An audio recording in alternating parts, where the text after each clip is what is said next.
Hello YouTube.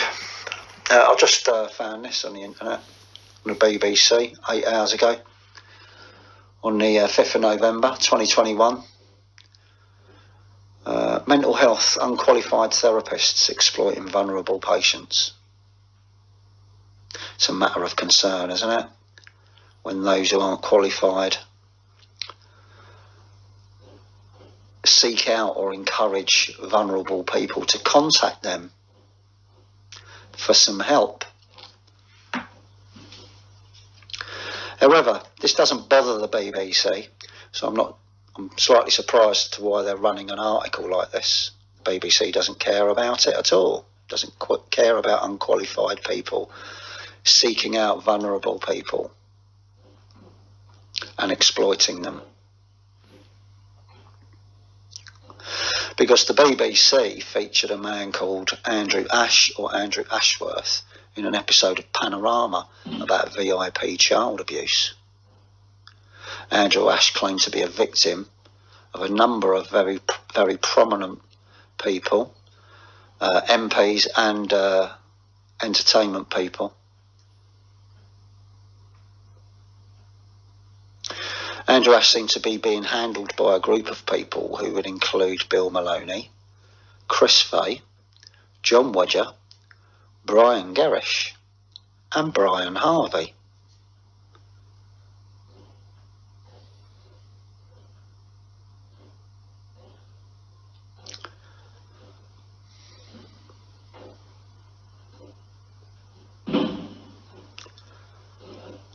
I'm not sure, and I've never been sure, how a group of people can just open a page on Facebook or YouTube and encourage vulnerable people to contact them.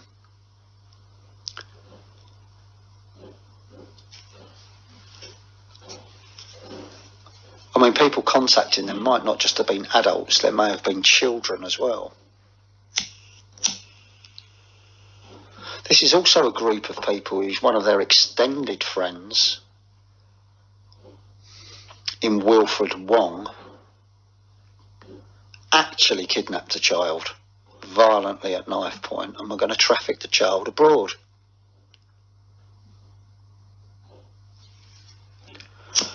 A friend of Wilfred Wong, Sir Edward Lee MP, wrote Wilfred Wong a character reference at his sentencing hearing.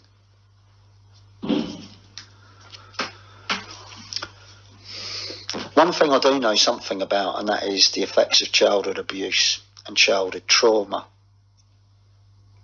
I spent a couple of years at Her Majesty's Prison Grendon, and pretty much that's what people talk about.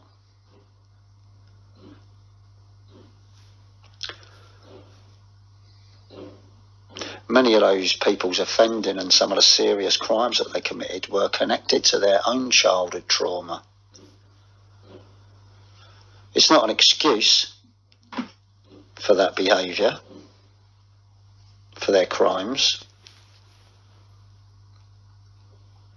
but it's fairly well recognised by the leading experts that serious childhood trauma can lead on to very serious crimes indeed.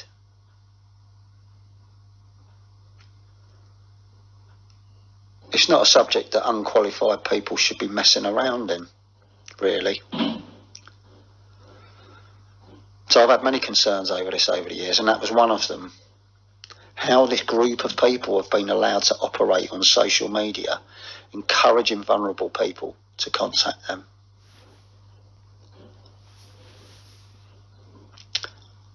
But the BBC took Andrew Ash and used him.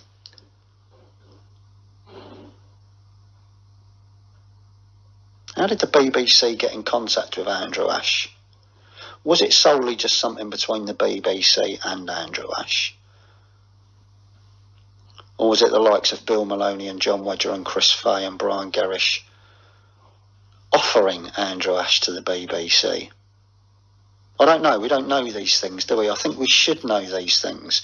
We should know where the BBC gets its people from, because there's an awful lot of people on YouTube who think that John Wedger, Bill Maloney, Chris Fay, Brian Gerrish are very dangerous, dodgy people.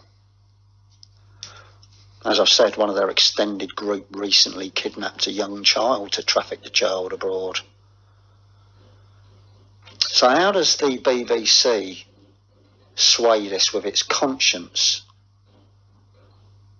Did it check Andrew Ash out? Did it check Bill Maloney out? Did it check out what was going on there? I'd love to know more about it. I think it's a matter of public interest, actually, seeing as the BBC is well known to be an organisation that covered up for its VIPs and employees who were abusing children for decades. I'll be homeless soon, BBC. I tried to kill myself outside your offices at Langham Place in London when I was 18 because a member of your staff abused me in childhood.